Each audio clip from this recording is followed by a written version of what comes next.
abantu barasamaye yewe. Yesu azoza asange musamaye ukuko murareba. Muzamura Imana icubahiro. Hallelujah. Hallelujah. Reka tubwire Imana gutyo dushimira kubyo yakoze. Umuvandimwe wese Imana ishobora kuba yaragiriye neza, umuntu w'Imana Imana yagiriye neza. Twinjire mu mwaka dufite izindi imbaraga kugira ngo uriya mwaka tugeze ku musozo. Hallelujah. Hallelujah.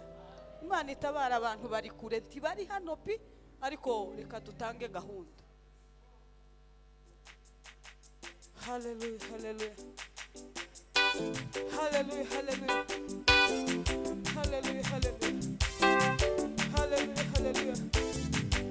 Oh, hallelujah. Finish.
Imana amashyi. Imana muhumugisha. Hari igikoretse mu mwuka. Za kupe zo mu mwuka zazikora akazi. Mwazibonye zazikora akazi. Imana muhumugisha. Twakiriye pasiteri, Imana guhumugisha. Turakwakira, Imana guhumugisha, turakwishimiye kubana natwe. Uri umugisha kwitorero. Imana guhumugisha. Twakiriye Nshuti Bosco Nshuti. Nageze hagarara neza nyine nka wa muririmbyi ukomeye cyane. Yemwe mureke mbasabe duhe Imana amashyi kubw'umukozi w'Imana. Imana guhumugisha, turakwakiriye, turakwishimiye. Wakoze, twaragusabye ngo uze kubana natwe, waje, turakwishimiye. Imana iguhumugisha mwinshi. Turacyari mu mwuka wo kuramya Imana. Umuntu uvuga ngo sinzi, abantu bagira ibintu byinshi. Tugiye kwakira perezida wacu w'Ikiyumbe n'abayumbe bavuye muri Kenya n'abayumbe ba hano baduha indirimbo y'umukunga. Karibu n'abaruboneka bayumbe bacu bavuye muri Kenya. Karibu muhaguruke ni vuba kugira ngo ducunguze umwanya. N'abayumbe bacu ba hano minota mike kugira ngo tuze gufatanya gahunda. Imana bamugisha. Bwana sifiwe. Haleluya. Bwana sifiwe. Haleluya. Reka dufatikanye kubera ko umugani wa Pastor Kadivyo yavuze niko kuri. Abantu bose bagira uko bakunda. Nanjye icyo nkunda kirasa n'icyakato. Amen. Nkunda ko mbona abantu twese dufatikanije, tunezerewe kandi turi kumwe. Hari n'impamvu yihariye iteye ubwoba cyane nagumye gutekereza ndi hariya. Nagumye gutekereza ibihe turimo byo gusoza umwaka. Hallelujah.